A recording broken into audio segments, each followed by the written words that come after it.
Hello friends, welcome to GMD Kitchens. நான் உங்கள் திவ்யா. இன்னைக்கு நான் வந்து தக்காளி சட்னி செய்ய போறேன் friends. எப்படி செய்யலாம்னு பார்க்கலாம் வாங்க. இப்போ வந்து நான் தக்காளி சட்னிக்கு தேவையான அளவு எடுத்து வச்சிருக்கோம். இப்போ வந்து இது 4 தக்காளியும் 2 வெங்காயம் 10 பல் பூண்டு 2 பச்சை மிளகாய் கறிவேப்பிலை வந்து நம்ம கைப்பிடி அளவு கறிவேப்பிலை கழுவி வச்சிருக்கேன். கொத்தமல்லி வந்து நம்ம கைப்பிடி அளவு கொத்தமல்லியும் 4 தக்காளி தேவையான அளவு கொத்தமல்லி நம்ம ஒரு நெல்லிக்காய் அளவு சைஸ் வந்து புளி எடுத்து வச்சிருக்கோம். இப்போ வந்து இதை வந்து கட் பண்ணி மிக்ஸி ஜார்ல போட்டுக்கலாம்.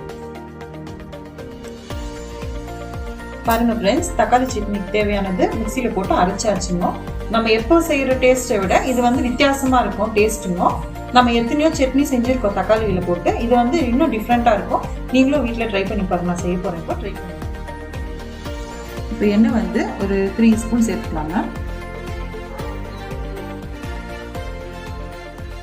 கடுகு போட்டுக்கோங்க.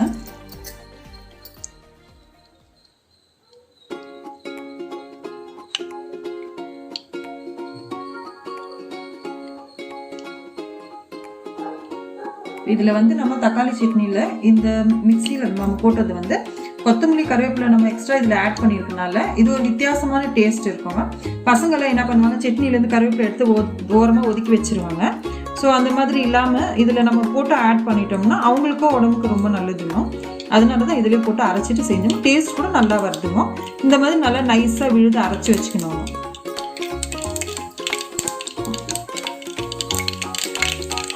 இந்த மாதிரி கடுகு பொரிஞ்சு வந்ததுமே ஒரு ஸ்பூன் அளவு இது வெந்தயம் சேர்த்துக்கணும்.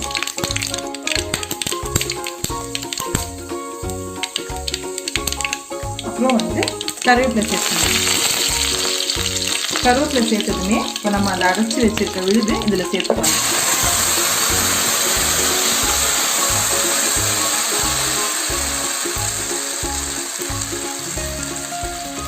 கண்டிப்பா எல்லாருக்கும் பிடிக்கும் ஃப்ரெண்ட்ஸ், செஞ்சு பாருங்க. நம்ம இதுல கொட்டும் போதே பாருங்க, அந்த எண்ணெயில நம்ம இந்த விழுது கொட்டும் போதே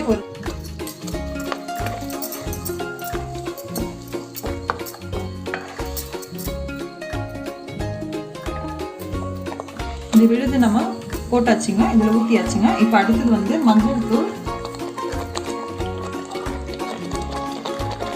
3/4 ஸ்பூன் மஞ்சள் தூள்,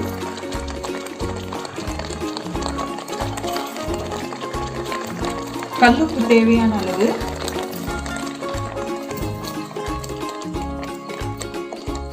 நம்ம ஏற்கனவே வந்து அரைக்கும் போது பச்சை மிளகாய் போட்டிருக்கனால இப்போ நம்ம வந்து காரத்துக்கு ஏற்ப 2 ஸ்பூன் வந்து மிளகாத்தூள் போடுறோம்.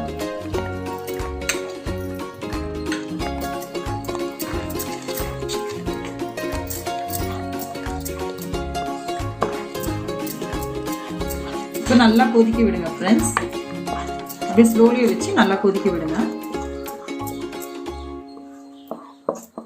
பாருங்க, பார்க்கறதுக்கு ரொம்ப பாருங்க எப்படி இருக்கு, கலரே டிஃப்ரெண்டா இருக்கு பாருங்க.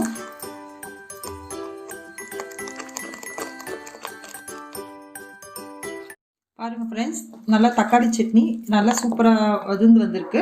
நல்லா இருக்கும். நீங்களும் ட்ரை பண்ணி பாருங்க. தக்காளி சட்னி ரெடி ஆயிடுச்சு.